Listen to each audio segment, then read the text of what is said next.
कल मैंने photo electric fact जो है उसको स्टार्ट किया था।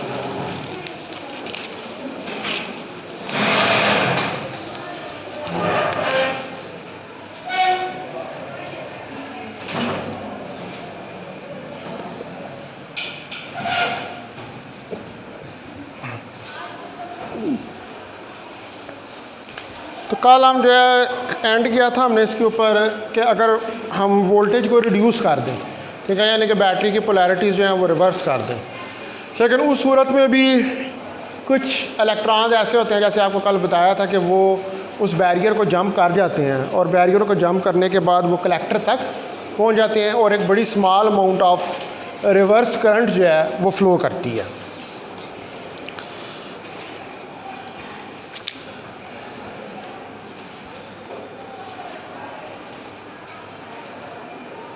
अब जो लार्ज इनफ वैल्यू है, for a large enough value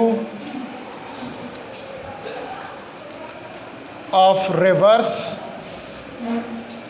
potential difference, यानी कि जो मैक्सिमम वैल्यू है पोटेंशियल डिफरेंस की, ठीक है, लार्ज या मैक्सिमम वैल्यू जो पोटेंशियल डिफरेंस की है, उसमें इसको आप कहते हैं वी नॉट, ठीक है, और इसको हम कहते हैं कॉल्ड कट ऑफ और स्टॉपिंग पोटेंशियल और stopping voltage.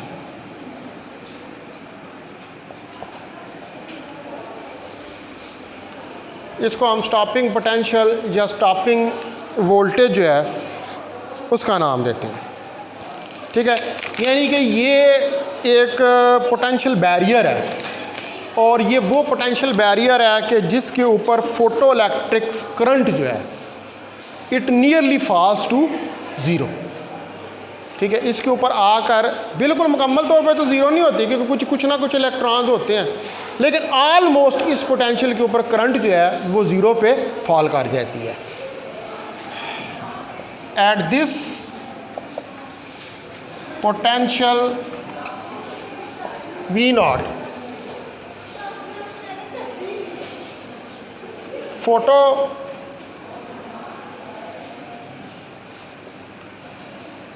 electric current almost goes to zero. तो इसके ऊपर जो है वो ज़ीरो तो नहीं हो जाती, लेकिन ज़ीरो की तरफ चली जाती है। अब जो काइनेटिक एनर्जी है मोस्ट एनर्जेटिक फोटो इलेक्ट्रॉन्स की, the kinetic energy of most energetic electrons, अब इनमें कुछ इलेक्ट्रॉन्स ऐसे हैं कि जो एनर्जेटिक हैं and they can cross the potential barrier, ठीक है। अब वो जो इनकी काइनेटिक एनर्जी है वो कितनी है, वो T बराबर है ई वी नॉट के, ठीक है, ई वी नॉट, ये पिक्चर रखो उधर,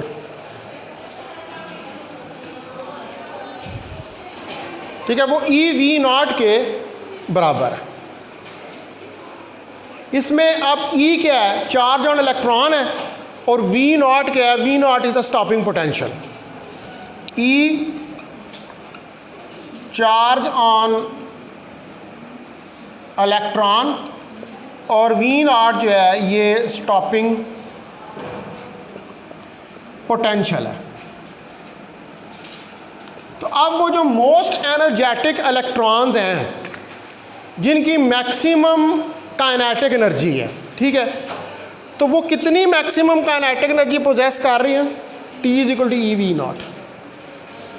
तो ये किस फार्मूले से आ रही है, W is equal to Q V, ये पढ़ा हुआ है आपने पोटेंशियल डिफरेंस का, ठीक है, इतनी ये वाली एनर्जी जो है वो पोजेस कर रहे हैं।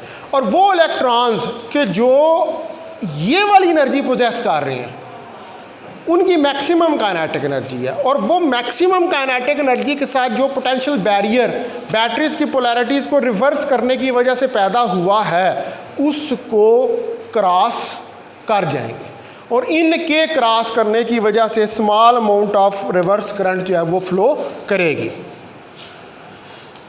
अब जो स्टॉपिंग पोटेंशियल है और काइनेटिक एनर्जी हैं, we see both stopping potential V naught, stopping potential V naught and kinetic energy। और जो kinetic energy है are independent of the intensity of light। ये दोनों independent हैं, are independent of intensity of light. अब light की intensity जो है वो किस चीज़ पर डिपेंड करती है? नंबर ऑफ फोटॉन्स के ऊपर, या नंबर ऑफ पार्टिकल्स के ऊपर, या नंबर ऑफ वेव्स के ऊपर। रेडिएशन है ना, रेडिएशन को आप इंसिडेंट कर रहे हैं मेटल सरफेस के ऊपर, तो आप उसके अंदर जितना नंबर ज़्यादा होगा, पर यूनिट इंटेंसिटी क्या होती है? पावर पर यूनिट एरिया, यही होती है इंटेंसिटी, होती है power per unit area. Power mean work done per unit time, यानी कि एनर्जी है विद रिस्पेक्ट टू टाइम। तो पावर पर यूनिट एरिया यानी कि नंबर, इंटेंसिटी किस पर डिपेंड करता है? नंबर के ऊपर। जितना नंबर ज़्यादा होगा उतनी इंटेंसिटी ज़्यादा होगी। यानी कि आप कहने का मतलब ये है कि हम ये अगर कहें कि ज़्यादा इंटेंसिटी की लाइट जो है, ठीक है, अगर ज़्यादा इंटेंसिटी की लाइट फॉल करती है मेटल सरफेस के ऊपर, तो फिर ज़्यादा काइनेटिक एनर्जी के इलेक्ट्रॉन्स जो हैं वो निकलने चाहिए। But this statement is false. ये स्टेटमेंट जो ये फॉल्स है, ये ठीक नहीं, क्योंकि मैंने यहाँ पर लिख दिया है कि पोटेंशियल और काइनेटिक एनर्जी इंडिपेंडेंट होते हैं इंटेंसिटी से। इंटेंसिटी का ताल्लुक kinetic energy, maximum kinetic energy of ejecting electrons जो हैं उनके साथ नहीं है। समझ आ रही है बात? जो इलेक्ट्रॉन्स इजेक्ट हो रहे हैं उनकी जो काइनेटिक एनर्जी है वो इंटेंसिटी के ऊपर डिपेंड नहीं कर रही।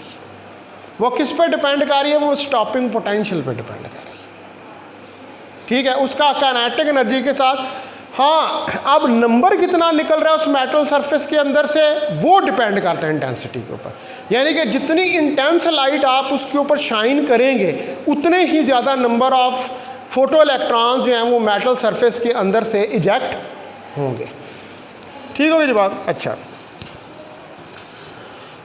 तो अब मैं जो है यहाँ पर एक ग्राफ प्लॉट करता हूँ पहले, फिर ज़रा हम इसको मज़ीद एक्सप्लेन करते हैं।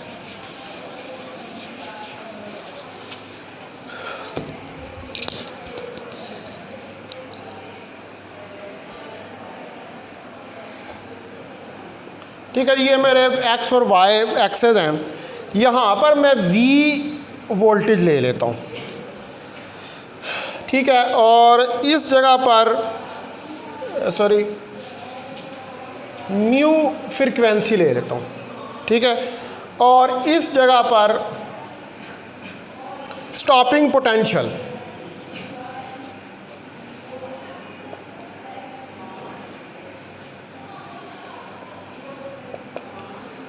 स्टॉपिंग पोटेंशियल ले लेता हूँ जो कि है मेरे पास वी नॉट। अब यहाँ से जो ग्राफ है इस पॉइंट से शुरू होता है और ये जा रहा है ग्राफ,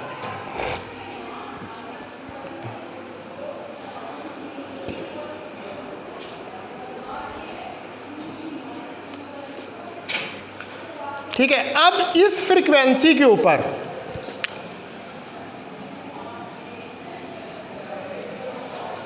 म्यू नॉट। वैसे इसको एफ से भी कर लेते हैं, म्यू से कर लें, फ्रिक्वेंसी को एफ से भी डिनोट किया जाता है और म्यू से भी डिनोट किया जाता है। मैं यहाँ पर बल्कि इसको एफ से ही कर देता हूँ, ठीक है, ताकि वो वी के साथ मिक्स ना हो।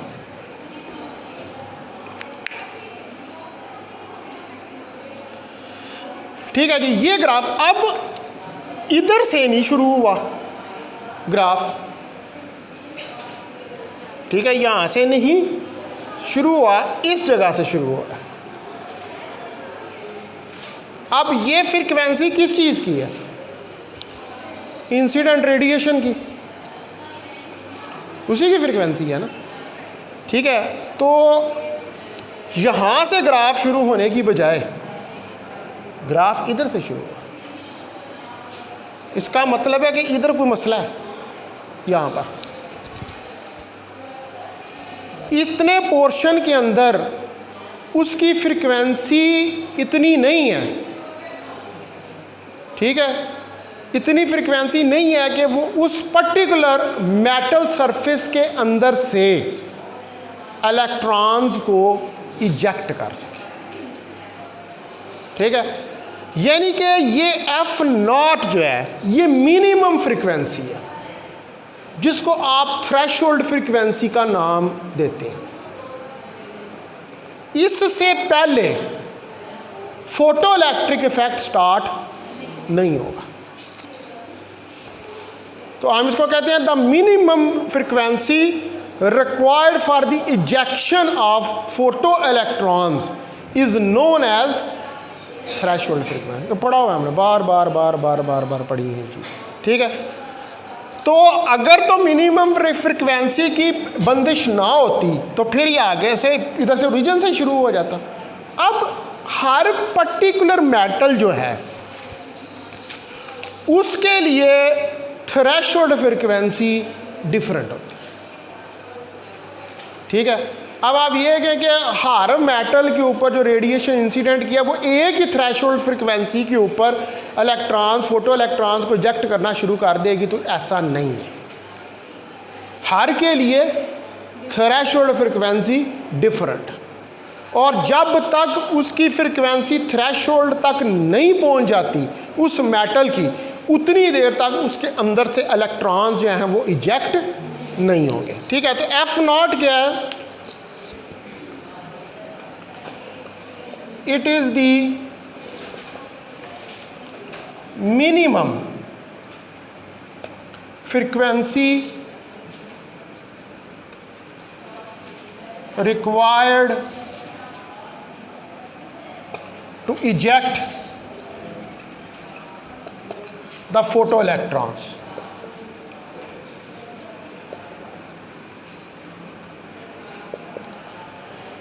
तो ये मिनिमम फ्रीक्वेंसी है जो हमें रिक्वायर्ड है फोटो इलेक्ट्रॉन्स के लिए।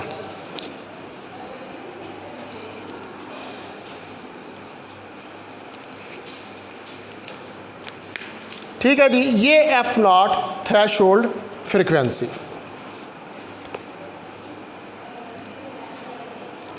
अब जो फ्रीक्वेंसी इस इंसिडेंट लाइट की इस थ्रेशोल्ड फ्रीक्वेंसी से कम है, यानी कि अगर आप ये कहें कि अगर हम कोई लाइट यूज़ कर रहे हैं और उसकी frequency F less than F not है, ठीक है, F less than F not है, यानी कि लोअर देन फ्रीक्वेंसी, तो फिर कोई फोटो इलेक्ट्रॉन्स जो हैं इस केस में इजेक्ट नहीं होंगे, ठीक है जी। अगर हम कहें कि if f is less than f naught, then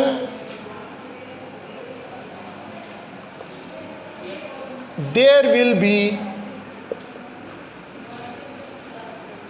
no ejection of photo electrons.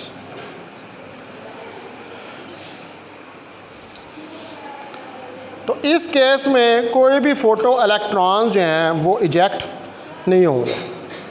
अब चाहे जितनी मर्जी इंटेंस लाइट क्यों ना हो,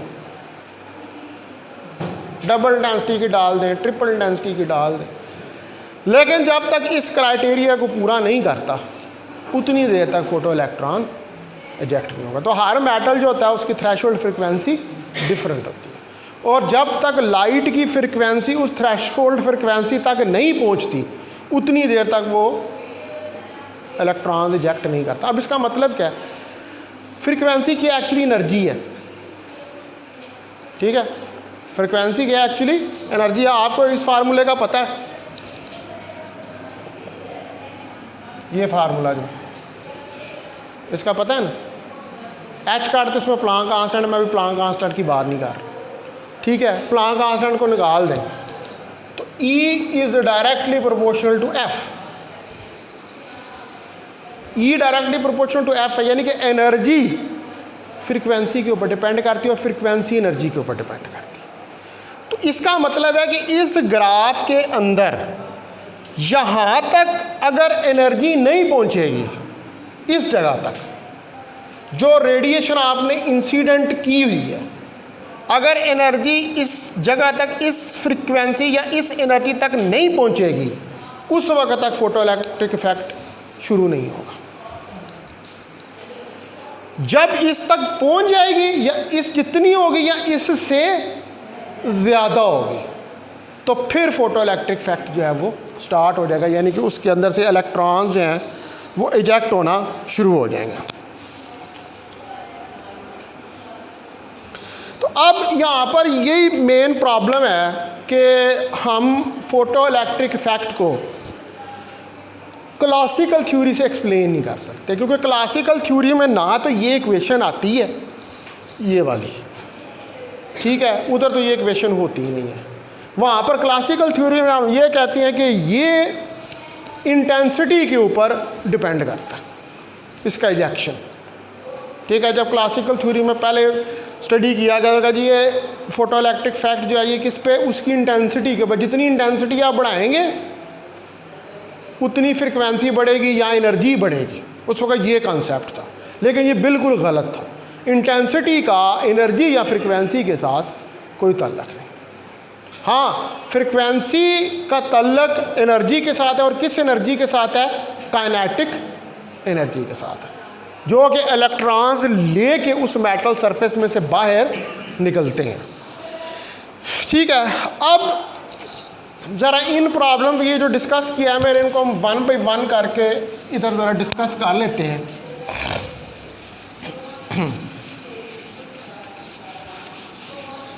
तो पहले नंबर पे जो है वो मैं बात करता हूँ इसका इंटेंसिटी प्रॉब्लम का, यानी कि जो फेलियर आ रहा था क्लासिकल थ्योरी का।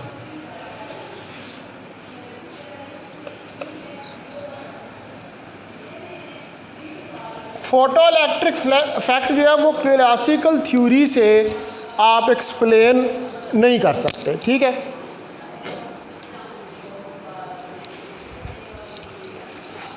It can't be explain with classical theory. तो पहला मसला जो था इसके अंदर,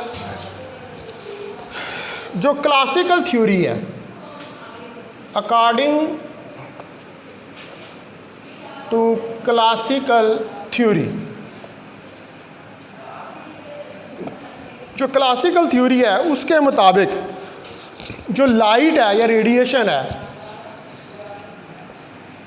लाइट इज ए ऑसिलेटिंग, लाइट जो है वो एक बल्कि ऑसिलेशन है, having form E is equal to E naught sine of omega T.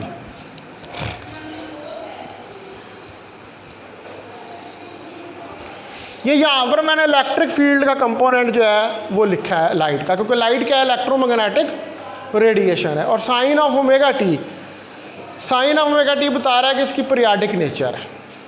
Omega t sine का फंक्शन कहाँ पर आता है, जहाँ पर पीरियाडिसिटी आती है, जो बार बार अपने आप को रिपीट कर रहा है। और ओमेगा इसके अंदर क्या एंगुलर फ्रिक्वेंसी है। ओमेगा पता है आपको कि 2 पाई एफ के बराबर होता है। 2 पाई फुल रोटेशन है उसकी, और एफ जो है उसकी फ्रीक्वेंसी है।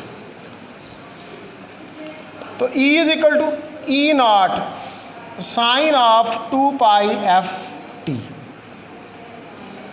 E नॉट जो है इसमें मैक्सिमम एम्पलीट्यूड है इलेक्ट्रिक फील्ड का, E naught maximum amplitude of electric field.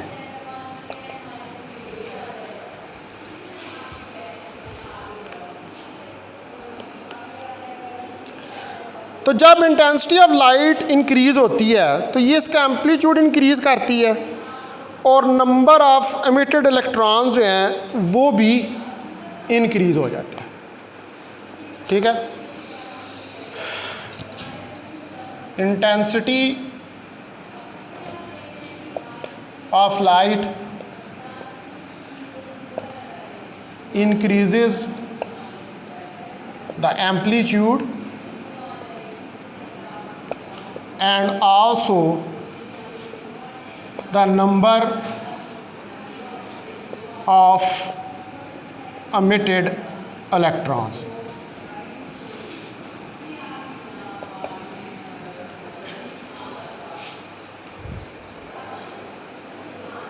और जो नंबर है एमिटेड इलेक्ट्रॉन्स का उसको भी इंक्रीज करती है, यानी कि इंटेंसिटी का तल्लक जो इलेक्ट्रॉन्स इजेक्ट हो रहे हैं उसके साथ या एम्पलीट्यूड ऑफ वेव के साथ। ठीक है,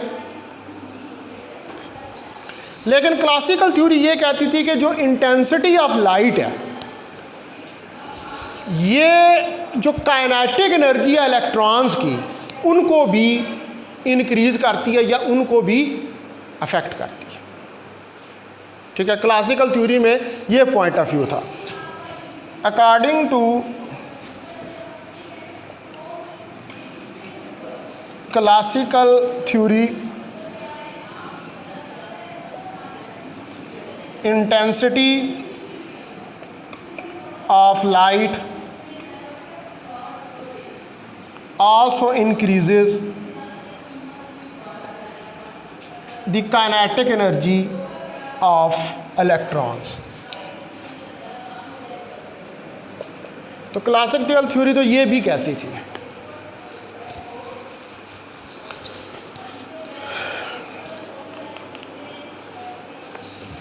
तो ये एक रॉन्ग स्टेटमेंट थी इंटेंसिटी के लिए, क्योंकि जो इंटेंसिटी ऑफ लाइट है वो आगे क्वांटम थ्योरी ने आके उसको ये प्रूव किया था कि इंटेंसिटी ऑफ लाइट है only depends upon the number of electrons. Intensity of light is independent of the kinetic energy of electrons. ठीक है, तो ये जो इंटेंसिटी का प्रॉब्लम था ये गलत साबित हो गया था, क्लासिकल थ्योरी फेल हो गई थी इस चीज़ को एक्सप्लेन करने, इसलिए फिर हमें यहाँ पर जो है वो क्वांटम थ्योरी का सहारा लेना पड़ा था। उसका ये पहला प्रॉब्लम आ रहा था इसके अंदर। उसके बाद आए दूसरा प्रॉब्लम जो है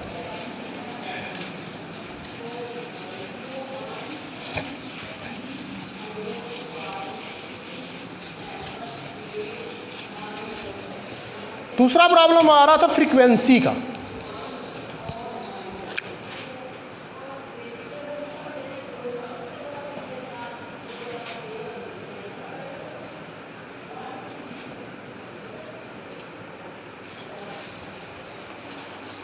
फ्रीक्वेंसी प्रॉब्लम। तो क्लासिकल थ्योरी ये कहती थी कि जो इजेक्शन ऑफ फोटो इलेक्ट्रॉन्स का ये किसी भी फ्रीक्वेंसी के ऊपर पॉसिबल हो सकता है, यानी कि जिस मर्जी फ्रीक्वेंसी की लाइट जो है उसको मेटल सरफेस पे फॉल करें तो उसके अंदर से फ़ोटो इलेक्ट्रॉन जो हैं वो निकलना शुरू हो जाएंगे। लेकिन ये जो एक्सपेरिमेंट्स थे उनसे कंपैटिबल नहीं थी ये स्टेटमेंट। ठीक है, क्योंकि हर कोई भी फ्रीक्वेंसी की लाइट आप किस मेटल सरफेस पर रखें तो उसमें से इलेक्ट्रॉन्स नहीं इजेक्ट जो हैं वो होते थे। तो ये था कि अकॉर्डिंग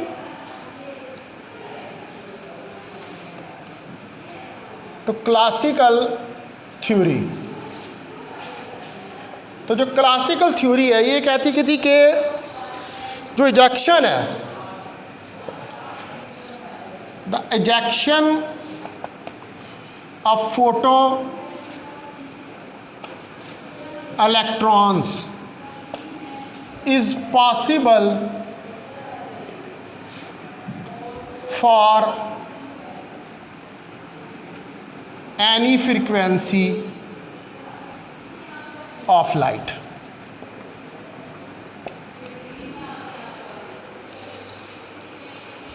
वो किसी भी फ्रीक्वेंसी ऑफ लाइट के लिए पॉसिबल है। लेकिन जो एक्सपेरिमेंट्स किए गए फिर उनसे ये स्टेटमेंट जो है वो रॉन्ग होगी।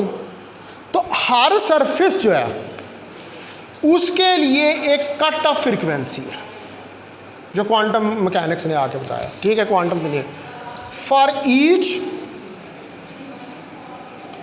सरफेस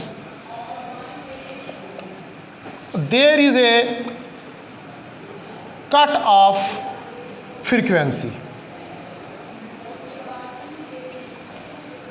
तो उसके लिए कट ऑफ फ्रीक्वेंसी है, एक लिमिट है, एक थ्रेशोल्ड फ्रीक्वेंसी है,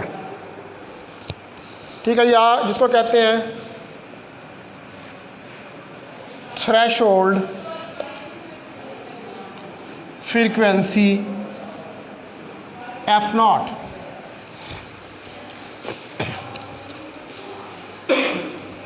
ठीक है जी, इसके लिए एक कट ऑफ फ्रीक्वेंसी है भाई, हायर फ्रीक्वेंसी के ऊपर स्टार्ट नहीं हो सकता, ठीक है।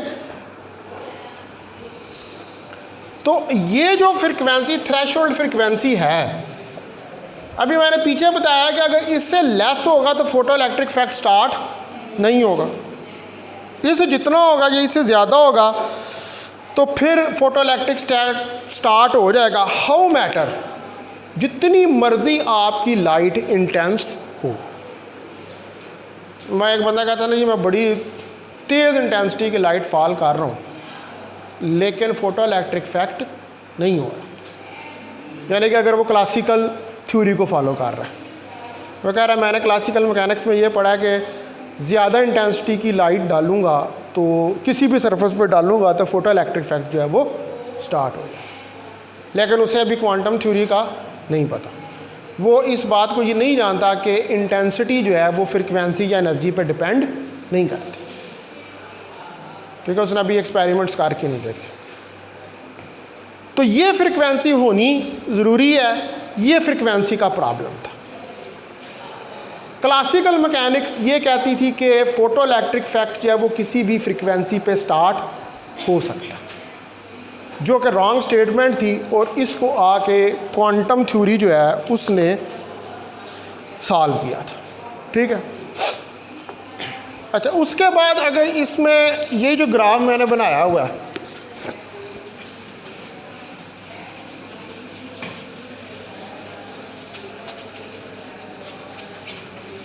ये फ्रीक्वेंसी का ग्राफ हमने बनाया हुआ है इसके साथ स्टॉपिंग पोटेंशियल के साथ।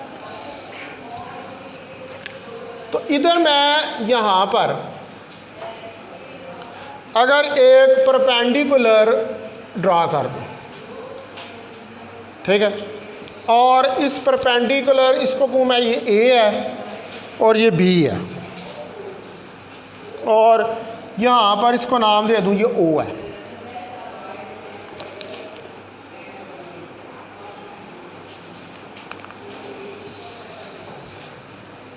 ओ या ए बी, इसको सी का नाम देते हैं, सी है। अब आप देखें कि यहाँ से ये कोई एंगल बन रहा है, ठीक है, और इधर से ये 90 डिग्री का एंगल है। तो अब जो इक्वेशन है स्ट्रेट लाइन की, ये स्ट्रेट लाइन है, ठीक है। तो जो इक्वेशन है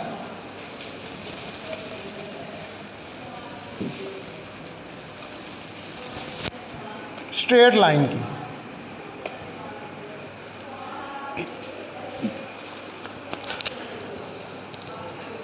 वो होती है y mx प्लस सी के।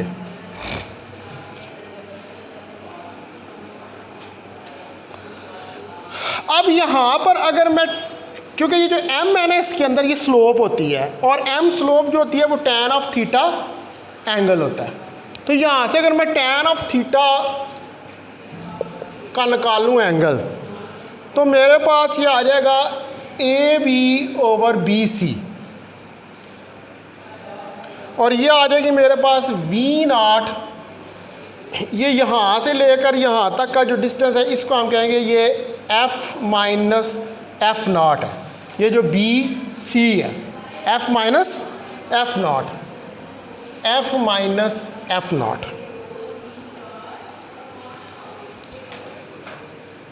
इज इक्वल टू, इसको कह दें A कोई, और दैट इज स्लोप।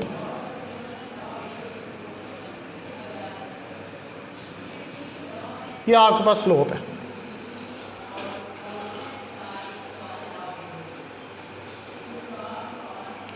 अब ये जो V0 है F माइनस F0 ये A के बराबर है।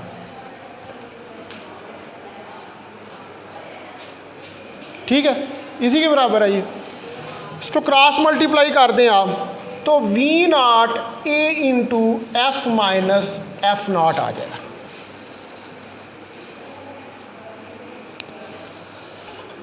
तो ये आ जाएगा V0 AF माइनस AF0, और यहाँ पर AF0 जो है इसको मैं कह देता हूँ कि ये B के बराबर है किसी कांस्टेंट के। तो V0 is equal to AF minus B के बराबर आ जाएगा। और यहाँ पर A जो है ये स्लोप है ऑफ द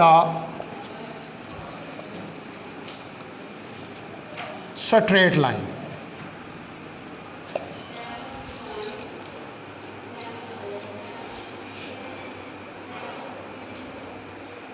और B जो है ये कांस्टेंट है, और ये कांस्टेंट है इंटरसेप्ट का, कांस्टेंट ऑफ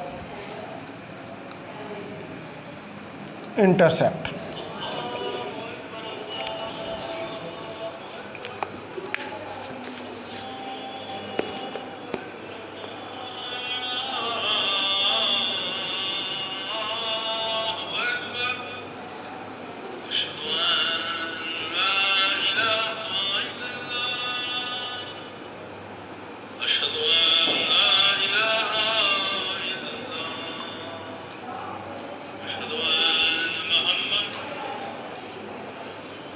ठीक है जी, तो ये हो गया दूसरा प्रॉब्लम। उसके बाद आ जाए जो तीसरा प्रॉब्लम था, इसके अंदर एक और भी था।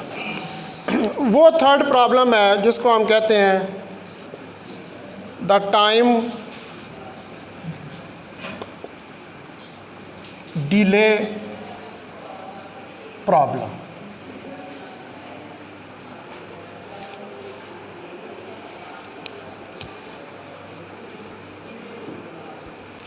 अब जो क्लासिकल थ्योरी है वो ये कहती है कि जब लाइट फॉल करती है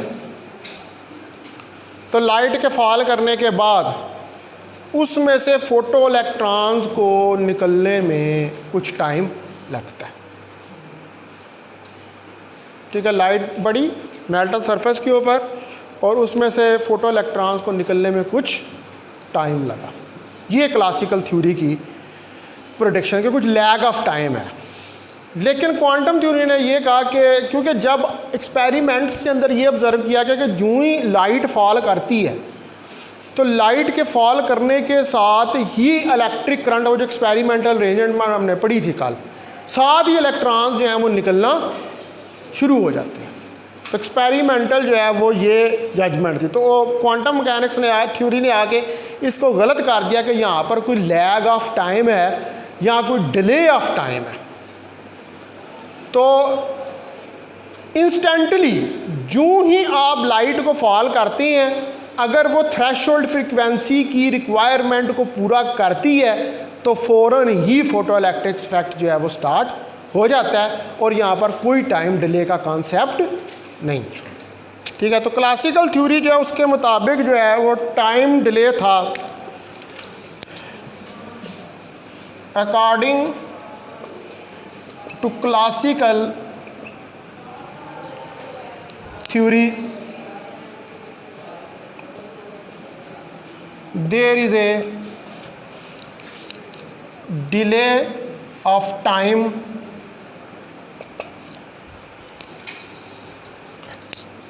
in the ejection of photoelectrons.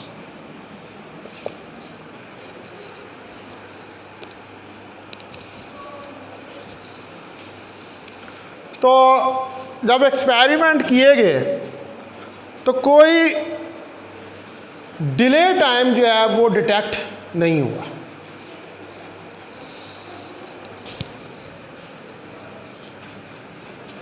In experiments, no delay time is detected.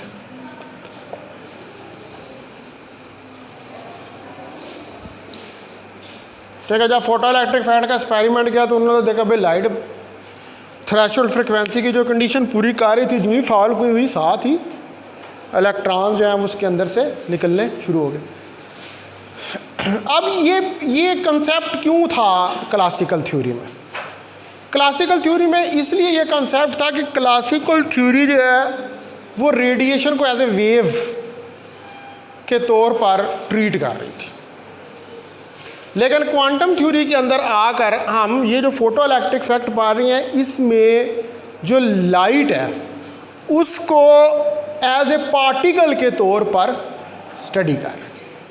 अब हो क्या रहा है एक्चुअली, जब आपने लाइट इंसिडेंट की, उस पार्टिकल का नाम हम क्या उसको देते हैं? फोटॉन। ठीक है, लाइट के पार्टिकल्स कौन से होते हैं? फोटॉन।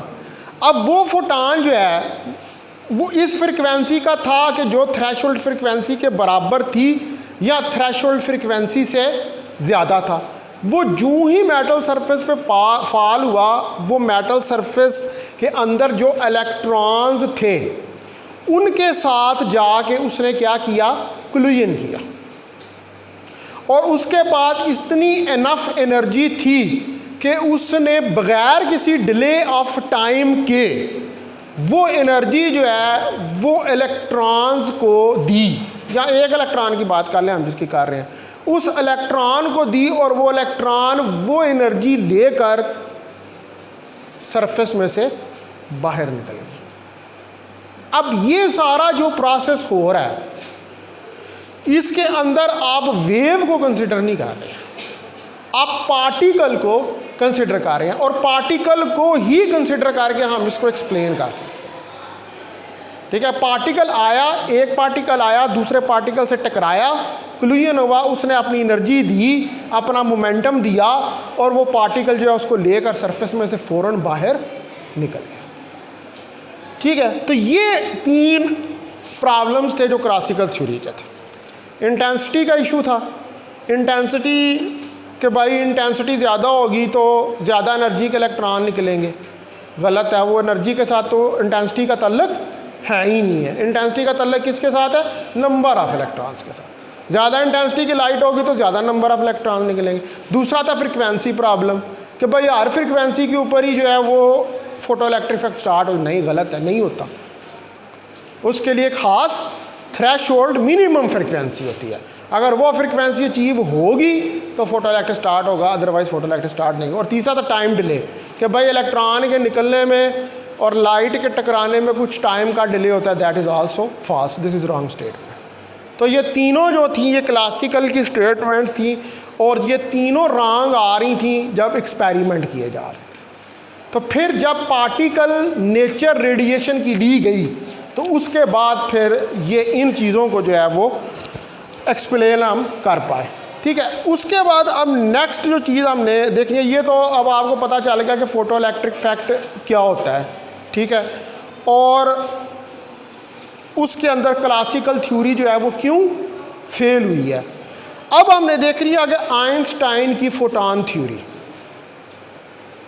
ठीक है, यानी कि इसको जब फोटो इलेक्ट्रिक इफेक्ट को एक्सप्लेन किया गया तो जो आइंस्टाइन है उसकी जो फोटो इलेक्ट्रिक इफेक्ट की इक्वेशन है, इसके ऊपर आइंस्टाइन को नोबेल प्राइज़ मिला था इस काम के ऊपर, on the explanation of photo electric effect, क्योंकि फ़ोटो इलेक्ट्रिक इफ़ेक्ट के अंदर जब एक्सपेरिमेंट किए गए थे तो ये वाली चीज़ें जो थी ये वो एक्सप्लेन नहीं हो पा रही थी। उसकी वजह यह है कि उस वक्त ड्यूअल नेचर ऑफ रेडिएशन का कॉन्सेप्ट नहीं था, ठीक है। तो आइंस्टाइन ने आकर ये वाला कॉन्सेप्ट जो है वो डेवलप किया था।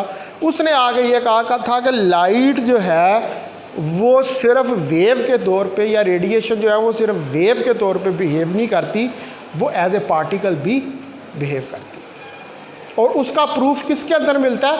फोटो इलेक्ट्रिक इफ़ेक्ट के अंदर। मैंने कल भी बताया था, फोटो इलेक्ट्रिक इफ़ेक्ट के अंदर मिलता है, कॉम्पटन इफ़ेक्ट के अंदर मिलता है, पेयर प्रोडक्शन में मिलता है, एनहिलेशन ऑफ मैटर के अंदर मिलता है। ये सारे फिनोमेना जो हैं ये इसी चीज़ को डिस्क्राइब करते हैं। तो अब हमने आइंस्टाइन की फोटॉन थ्योरी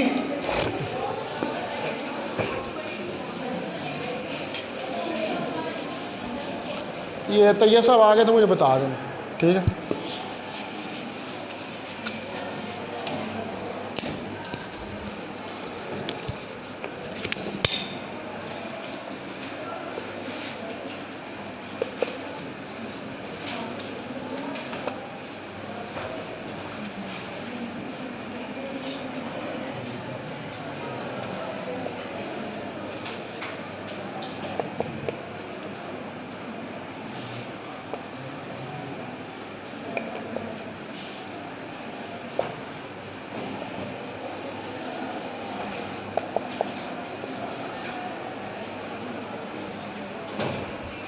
इसको हम आइंस्टाइन की फ़ोटो इलेक्ट्रिक इफ़ेक्ट इक्वेशन भी कहते हैं।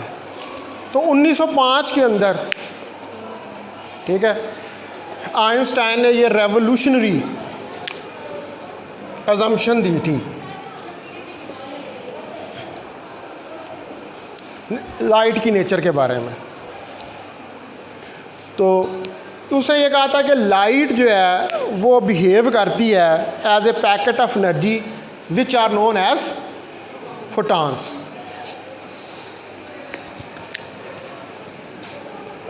The light behave as the packets of energy which are known as photons, जो कि फोटॉन्स के तौर पर बिहेव करते हैं। और जो एनर्जी है ईच फोटॉन की,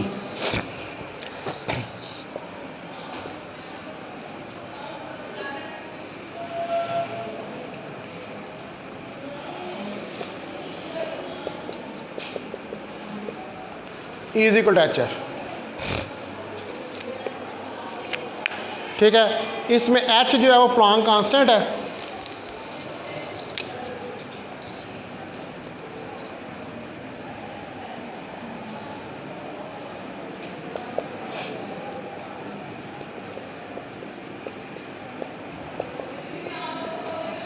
ये इतना होता है 10⁻⁻34 जूल सेकेंड। और यहाँ पर एफ जो है वो फ्रिक्वेंसी ऑफ लाइट है।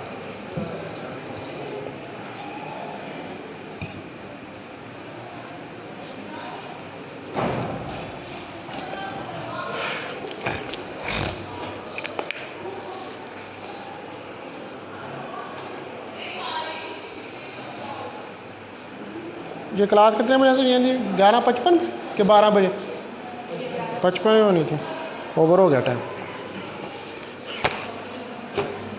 ठीक है, इसको मैं अब फिर कल जो है वो डिस्कस करूँगा।